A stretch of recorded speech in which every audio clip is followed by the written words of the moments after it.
और इस समय की एक बड़ी खबर, शिवसेना ने अपने मुखपत्र सामना के जरिए सोनू सूद के खिलाफ आईटी सर्वे के मामले में एक बार फिर से केंद्र सरकार पर निशाना साधा है। जी हां, सामना में लिखा है कि कोरोना की लहर के समय सोनू सूद अलग ही प्रकाश में आए थे। यहां पर दुर्बल गरीबों का मसीहा सोनू सूद बने थे।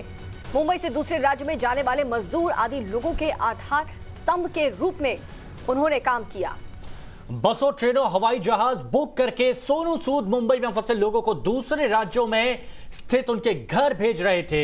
भारतीय जनता पार्टी विश्व में सर्वाधिक सदस्यों वाली पार्टी और विरोधी विचारधारा का सम्मान करना ही शासकों का बड़प्पन है।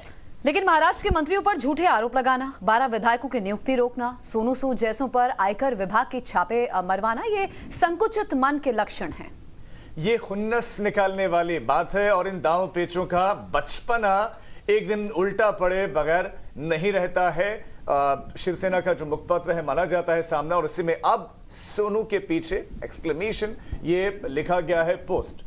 दरअसल सोनू सूद और उनके पार्टनर के खिलाफ जिस तरह से लगातार कार्रवाई की जा रही है, आईटी सर्वे किया गया, अलग अलग जगहों पर कार्रवाई की गई, उसको लेकर अब एक बार फिर से केंद्र सरकार को निशाने पर लिया है शिवसेना ने। अपने मुखपत्र के जरिए निशाना साधते हुए जो बातें उन्होंने लिखी उसमें यह लिखा है कि कोरोना की लहर के समय सोनू सूद जिस तरह से एक्टिव मोड में नजर आए, उन्होंने कई लोगों की मदद की। अब इस तरह से जो कार्रवाई की जा रही है वो ये दर्शाता है कि आखिर उनके खिलाफ कैसी कार्रवाई की गई। शिवानी हमारे साथ में जुड़ी हुई है।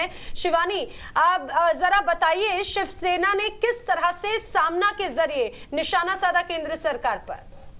देखिए, सबसे पहले तो यहाँ पर साफ साफ लिखा गया है कि किस तरह से कोरोना की लहर के दौरान सोनू सूद मसीहा बने थे। 16 शहरों में उन्होंने ऑक्सीजन प्लांट बनवाए, एजुकेशन इंस्टीट्यूट खुलवाए। तब भाजपा की मानसिकता ऐसी थी कि भाजपा से प्रेरित होकर सोनू सूद ये काम कर रहे हैं, भाजपा के अंतरात्मा में सोनू सूद बसने लगे थे।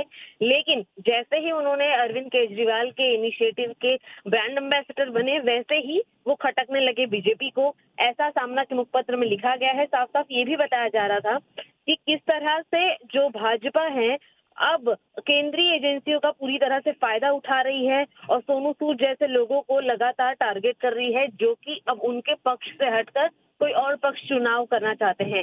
इसमें साफ साफ उन्होंने लिखा कि एक तरफ जहां भाजपा उनके गुणगान करते नहीं थक रही थी, सोनू सूद के निर्यात किए गए जितने भी प्रोजेक्ट थे वहां पर हमेशा उनके नेता उपस्थित रहते थे।